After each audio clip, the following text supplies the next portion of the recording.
Hoy, hindi lang dyan kumain ng basura dito. Huwag kang magtapos. Hindi naman talaga kami nagtatapos ng basura dito. Huwag kang pabintang ng sabi dito magtapos. Huwag kayong maingay. Puyat pa ako kagabi.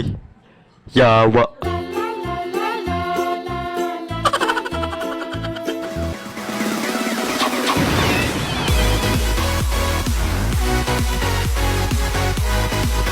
Kapitbahay. Yan ang pag-uusapan natin ngayon dito. Bibigyan ko kayo ng 5 ibang uri ng kapitbahay. Una, daburara. Ito yung taong tipong kahit kalat nila, ibabato sa harapan ng bahay mo.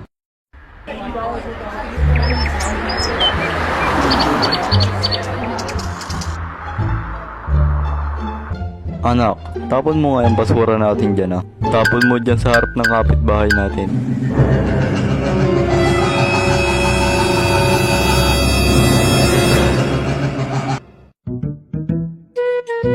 Hehehe.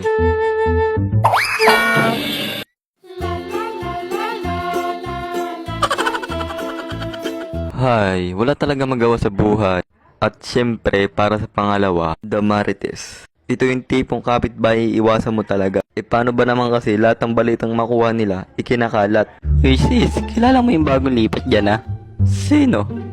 Diyan, sa kanto. Ah, si Sai? Bakit sis?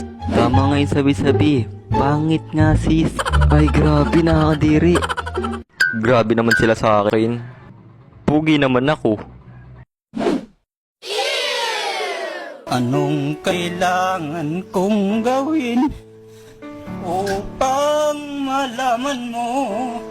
O diba? Nakakainis pag may ganong kang kapitbahay. Siyempre, hindi naman mawawala sa ating mga kapitbahay. Malamang kung ikaw to, baka mag-exit ka na. Hindi talaga maiwasan yung mga ganyang kapitbahay. Baka yung iba dyan matamaan, no? O sige, game na tayo. Mukhang napapasarap na yung kwentuhan natin dyan eh. Pangatlo, the boy hingi. Parang buraot lang eh, no?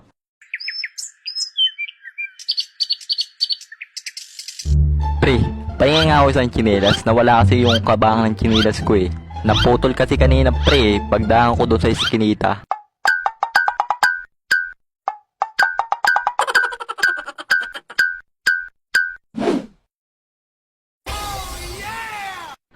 Sige.